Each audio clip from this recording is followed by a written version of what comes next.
प्रेरणादायक कहानी। प्राचीन समय में एक राजा था। राजा की सेना में एक हाथी भी शामिल था जो युद्ध कौशल में पारंगत था। राजा उसी पर सवार होकर युद्ध लड़ने जाता था और विजयी होकर लौटता था। ये आन थी।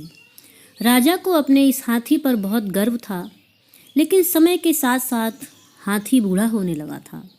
राजा ने युद्ध पर जाने के लिए अब एक दूसरे हाथी का चयन कर लिया। बूढ़ा हाथी बेचारा अकेला रहने लगा था। एक दिन घूमते घूमते वह गहरे तालाब में गया और दलदल में फंस गया। जोर जोर से चिंघाड़ने लगा। आवाज़ सुनकर लोग इकट्ठा हो गए। राजा और मंत्री तक सूचना पहुंचाई गई कि उनका प्रिय हाथी एक दलदल में फंस गया है और निकल नहीं पा रहा। राजा मौके पर पहुँचे और उस हाथी को निकालने की हर संभव कोशिश की, लेकिन कोई सफलता हासिल नहीं हुई। आखिर में किसी ने राजा को बताया कि गौतम बुद्ध नज़दीक ही हैं और इस जंगल से गुजरने वाले हैं। क्यों न हाथी को बचाने के लिए उनसे सलाह ली जाए, उनसे प्रार्थना की जाए कि हाथी को कैसे बचाएं। राजा को बात बहुत अच्छी लगी।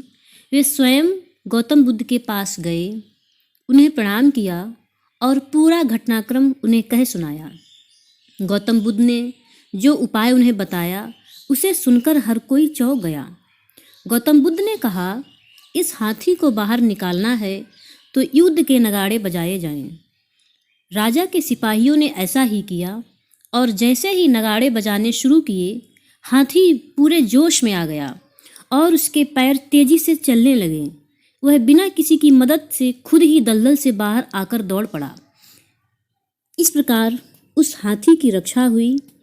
और इस कहानी से हमें ये शिक्षा, ये सीख मिलती है कि यदि हमारे मन में एक बार उत्साह उमंग जाग जाए तो फिर हमें कार्य करने की ऊर्जा स्वतः ही मिलने लगती है। और कार्य के प्रति उत्साह का मनुष्य की उम्र से कोई संबंध नहीं रहता है। जीवन में उत्साह बना रहना बहुत ज़रूरी होता है, सफलता पाने के लिए, खुशी और सुखी रहने के लिए।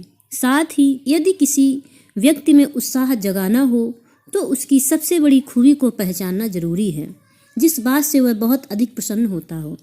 इस बात को एक हाथी की इस कहानी से अच्छी तरीके से समझा जा सकता है।